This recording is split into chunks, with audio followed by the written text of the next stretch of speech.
chamar sua atenção para mim.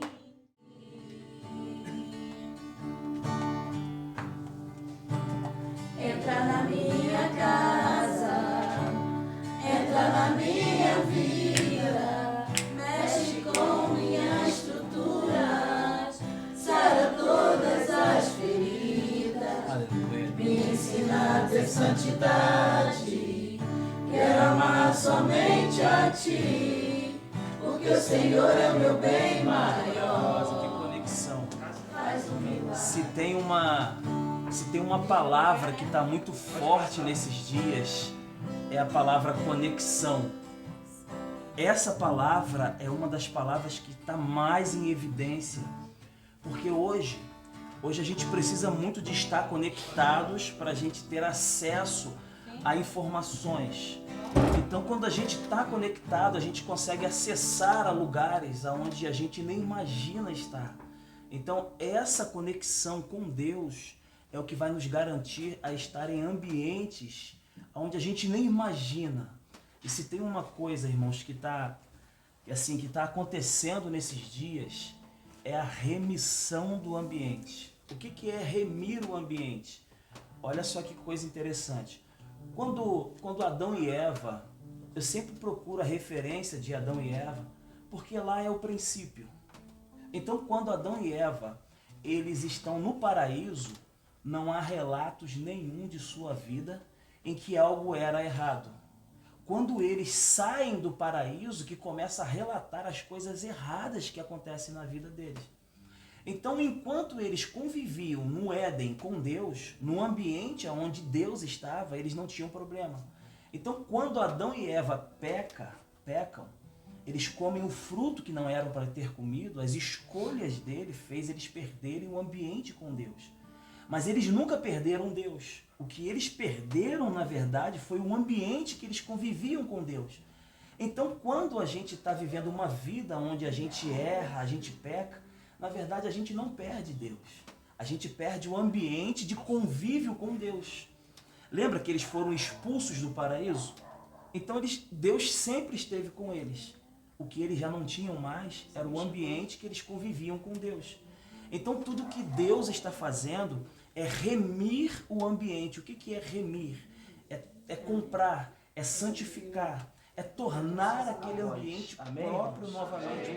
Então, nesse trabalho que Deus está fazendo, irmãos, de remir o ambiente, por que a gente tem essa finalidade de falar que Deus está remindo o ambiente? Ora, quando Adão e Eva conviviam com Deus no paraíso, todas as tardes Deus vinha visitar Adão. Então, quando Adão ele recebe a visita de Deus, ele ouve a voz de Deus. Agora, quando Adão come o fruto, ele já não consegue mais ouvir a Deus de uma maneira como ele ouvia antes. Então, hoje, nós temos um grande problema. A humanidade, o homem e a mulher, eles têm se tornado muito orgulhosos. Irmãos, você já tentou dar conselho para alguém que é orgulhoso? Gente, o orgulhoso, ele não consegue ouvir nada. Por quê? Porque ele se torna muito independente. Quando nós nos tornamos orgulhosos, a gente é trabalhado pelo orgulho para que a gente venha ser independente. Todo homem que trabalha para ser independente, ele já não consegue ouvir muitos conselhos. O coração ele fica desconectado daquilo para ouvir. Então, tudo que Deus está fazendo nesses dias é fazer o homem retornar a ouvir a voz dele. Por quê? Porque é a palavra de Deus que vai garantir o caminho e o sustento do homem. Amém? Hoje eu queria muito tratar um assunto. Eu não sei se na chamada dos vídeos da reunião de hoje, a gente teve lá o tema de Êxodo 25, 30. Eu quero ler o tema aqui do nosso encontro de hoje, que diz assim, ó, Êxodo 25, 30. Diz assim a palavra do Senhor, ó. E sobre a mesa porás o pão da propiciação, perante a minha face continuamente. Na construção da arca, irmãos, quando Deus vai ordenar a Moisés para que ele construa a arca, tá dando para ouvir direitinho aí? Quando Deus ele dá a ordem para Moisés construir a arca, amém? Amém. Quando Deus dar a ordem para Moisés construir a arca, ele vai dar as medidas exatas e o que fazer para construir a arca. Por quê? A arca, ela iria representar a presença de Deus. Então Deus vai pedir que Moisés coloque um propiciatório. Um propiciatório é uma tampa. Em cima desse propiciatório tem 2 querubins. Esses querubins representam a presença de Deus. E quando a gente lê esse texto aqui, dizendo assim, ó, e colocarás, ó, e sobre a mesa porás o pão da propiciação perante a minha face. Então, o pão, ele ficaria em cima dessa mesa que estava na arca. Então, esse pão, no propiciatório, o propiciatório é uma tampa, e tinha 2 querubins assim. Então, nesse propiciatório, colocaria o pão. Por quê? Porque Deus queria que Israel olhasse para aquele pão na mesa e lembrasse que a presença de Deus seria o sustento dele para toda a vida. Então é muito propício para o assunto que nós vamos falar hoje. A gente sempre tem falado muito de mesa. A mesa, irmãos, ela é o lugar onde a gente conserta tudo. Tudo na Bíblia, quando começa, ela começa por comida e termina por comida. Ora, não começa com Adão sendo expulso do paraíso comendo um fruto proibido?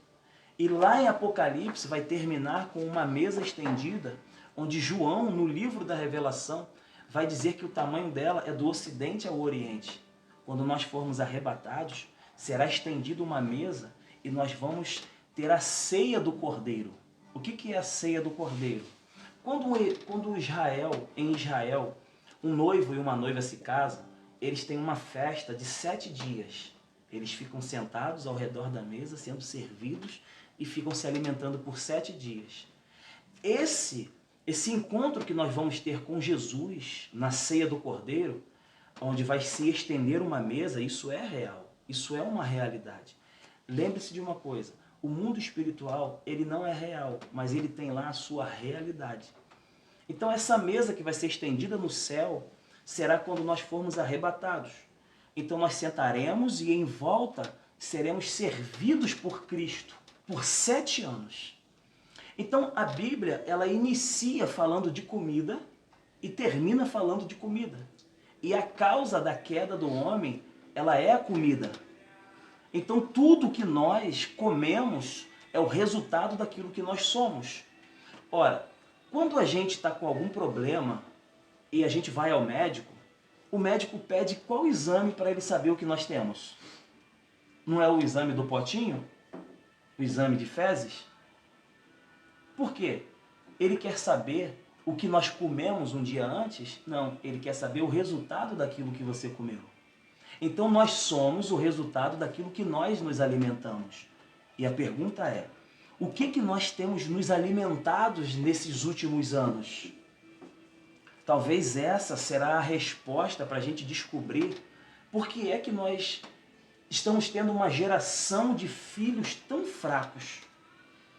Por que eu estou falando de filhos tão fracos? Porque hoje um dos assuntos que eu quero muito trazer para a mesa hoje é exatamente sobre isso. Por que tantas mulheres, tantos pais estão vivendo uma geração onde não conseguem manter os seus filhos de pé na presença de Deus? Ora, acabamos de ler aqui que o pão em cima da mesa do propiciatório é o pão que representa a presença de Deus que vai alimentar Israel. Ele não manda botar um pão na mesa. E o pão não é o que a gente come para se alimentar? Então, se a presença de Deus representa o pão, e é o pão que alimenta, significa que nós tivemos uma geração lá atrás que não colocou esse pão na mesa para a gente se alimentar. Está dando para compreender? Então, sempre teve um problema na geração. Deus, ele sempre falou assim, eu não culpo vocês, eu culpo os pais de vocês que não deram o alimento que vocês deveriam ter. Então, Nós estamos para ter uma conferência, como eu estava dizendo antes, nós estamos para ter uma conferência onde nós vamos nos reunir para falar dos assuntos que a gente vem falando nas reuniões do Tevan. Então, hoje, eu quero trazer um dos assuntos que nós vamos conferir isso lá para novembro e dezembro. E esse assunto, ele é muito relevante, irmãos. Primeiro, eu quero começar aqui chamando a atenção para algo muito importante. Eu disse antes, por que nós temos muito pais e mães que estão perdendo seus filhos, ou seja, tá nascendo uma geração muito fraca, e a gente sabe que é o alimento que deixa nossos filhos de pé. O Rodrigo, quando vai levar o Arthur para o futebol, eu não acredito que ele leva o Arthur sem que dê uma boa alimentação para ele. Por quê? Porque ele sabe que o menino vai precisar ficar de pé durante o jogo, não é isso? É essa demonstração de Êxodo 25:30 que Deus está querendo mostrar para Israel. Deus está querendo mostrar para Israel assim, se vocês não colocarem esse pão que representa a minha presença na mesa, vocês terão uns filhos fracos, porque é a minha presença que é o alimento espiritual para essa geração manter de pé. E aqui eu já quero iniciar com uma leitura. Está lá em Lucas capítulo 7, versículo 11 em diante, o título é assim, o filho da viúva de Naim.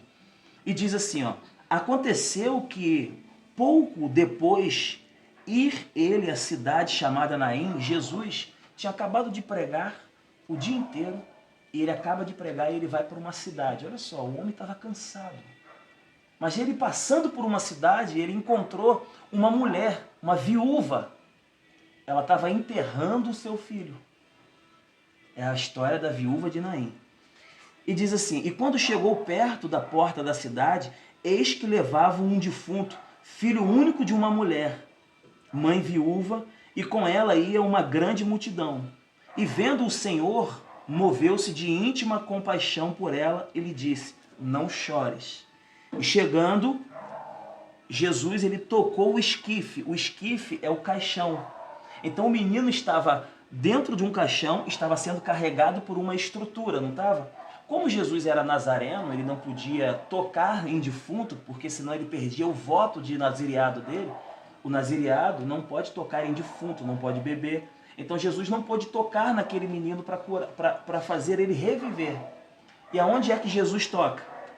E chegando, tocou no esquife, ou seja, na estrutura que levava, e eles pararam. E disse ao jovem, eu te digo, levanta-te. Por que eu estou trazendo esse texto? Porque nós estamos aqui diante de uma realidade. Quando nós vivemos uma realidade hoje, é o que nós chamamos de sombra de uma realidade do que se foi um dia. Nós estamos ouvindo uma história de 2020 anos atrás, 2022 anos atrás. Então essa realidade que nós estamos vivendo hoje é muito parecida. Por quê? Nós não estamos vendo uma mulher, uma jovem senhora chorando por um filho que está morto. Então parece muito com a realidade que nós estamos vivendo hoje. Quantas mães estão chorando por filhos que estão sendo levados por uma estrutura que está levando eles à morte? Ora, o esquife não era uma estrutura que estava carregando o menino? Então quer dizer que existe uma estrutura que está levando os jovens para a sepultura e as mães estão chorando? E quem é que chega para tocar nessa estrutura para que faça reviver esse jovem? Não é Jesus? Está dando para compreender a realidade do que nós estamos vivendo hoje? Então a gente está diante de uma mãe que está chorando por um filho que está sendo carregado por uma estrutura. Essa eu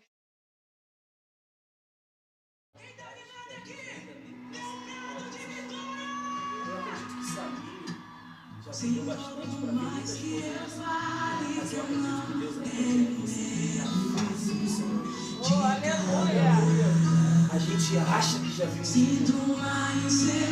Tem uma parte do versículo que diz assim, como um corcel selvagem, eu quero ir em busca de um óleo fresco. E a Deus serve a minha oração dizendo que nós vamos receber um óleo fresco. da parte do Senhor. Oh, aleluia.